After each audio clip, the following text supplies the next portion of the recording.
Assalamualaikum warahmatullahi wabarakatuh. Perkenalkan nama saya Ariel Mutia Salsabila dengan NIM 2388, maksud saya 2355202018. Di sini saya akan menjelaskan tentang 3 jurnal yang sudah saya analisis tentang digital payment.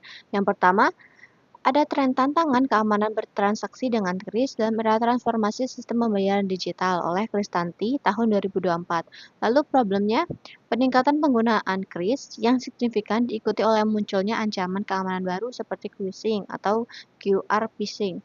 Lalu research questionnya, apa saja tren perkembangan dan tantangan keamanan dalam transaksi kris di era transformasi digital?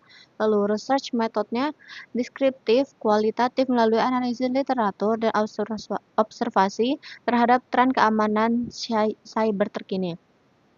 Lalu resultnya, diperlukan penguatan protokol keamanan teknis serta edukasi berkelanjutan bagi pengguna untuk memitigasi resiko kejahatan cyber.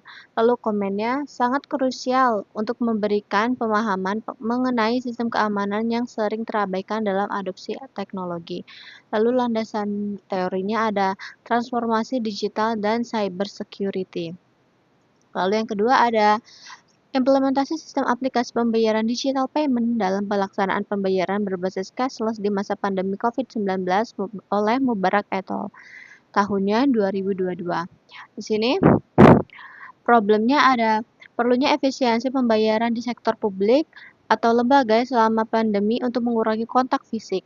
Lalu ada research questionnya, ada bagaimana implementasi digital payment dalam mendukung sistem cashless di masa pandemi. Lalu research metodenya deskriptif kualitatif dengan studi kasus pada instansi terkait.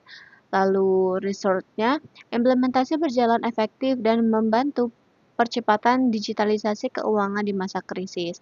Komennya adalah relevan untuk melihat penerapan digital payment di sektor formal atau negara. Lalu ada landasan teorinya adalah Management Information System (MIS) Cashless Society. Lalu yang ketiga ada adopsi pembayaran digital (QRIS) pada UMKM berdasarkan teknologi acceptance model oleh Widowati dan Kusaini tahun 2022. Di sini problemnya ada masih adanya hambatan bagi pelaku UMKM untuk beralih ke sistem pembayaran kris yang terstandarisasi. Lalu ada research questionnya, bagaimana persepsi pelaku UMKM terhadap penggunaan kris berdasarkan model TAM. Lalu ada research metodenya, kuantitatif studi pada UMKM menggunakan analisis deskriptif dan statik. Lalu resultnya, perspektif kemudahan dan keamanan menjadi faktor penentu UMKM mengadopsi kris. Lalu ada komennya sangat relevan karena membahas standar nasional pembayaran kris. Lalu landasan teorinya ada TAM atau Technology Acceptance Model. Di sini kita jelaskan lagi landasan teorinya. Kalau yang TAM atau Technology Acceptance Model adalah teknologi yang menjelaskan bahwa niat penggunaan teknologi ditentukan oleh persepsi terhadap manfaat dan kemudahan pengguna. Lalu ada cashless society. Ini konsep masyarakat yang melakukan transaksi finansial tanpa menggunakan uang tunai fisik, melainkan melalui media digital. Lalu untuk manajemen information system atau MIS, penggunaan sistem informasi dalam organisasi untuk mendukung efisiensi operasional, terutama di masa krisis. Lalu ada benang merahnya. Di sini ketiga penelitian tersebut menunjukkan bahwa perkembangan pembayaran digital dipengaruhi oleh kombinasi faktor teknologi, kebutuhan situasional, dan kepercayaan tingkat pengguna. Penelitian Widowati dan Kusaini tahun 2022 menegaskan bahwa persepsi, kemudahan dan manfaat menjadi faktor utama dalam penerimaan kris oleh UMKM melalui pendekatan teknologi acceptance model atau TAM.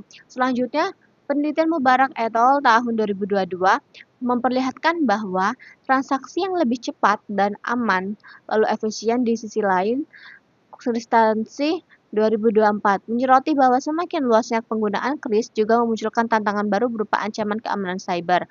sehingga diperlukan penguatan sistem keamanan dan edukasi digital bagi masyarakat. Dengan demikian, ketiga jurnal tersebut saling berkaitan dalam menjelaskan bahwa keberhasilan adopsi pembayaran digital tidak hanya ditentukan oleh kemudahan penggunaan, tetapi juga oleh kebutuhan situasi, kondisi sosial, serta jaminan keamanan transaksi digital. Lalu kelebihan masing-masing jurnal. Satu ada jurnal karya Kristanti tahun 2024 ini memiliki kelebihan karena membahas aspek keamanan transaksi kris yang sering diabaikan dalam perkembangan pembayaran digital. Penelitian ini memberikan wawasan mengenai ancaman cyber termasuk seperti phishing, serta pentingnya edukasi keamanan bagi pengguna digital payment. Lalu ada Mubarak et al. Tahun 2022 unggul karena menunjukkan implementasi nyata sistem pembayaran cashless pada masa pandemi COVID 2019, maksudnya COVID-19 atau 19. Penelitian ini relevan dalam menggambarkan bagaimana digital payment membantu menjaga efisiensi transaksi sekaligus mengurangi kontak fisik di sektor formal maupun publik.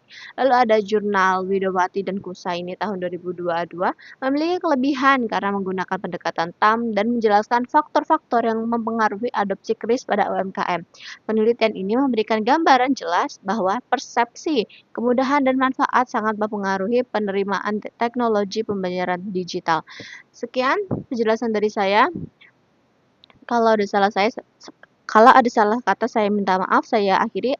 Wassalamualaikum warahmatullahi wabarakatuh. Terima kasih.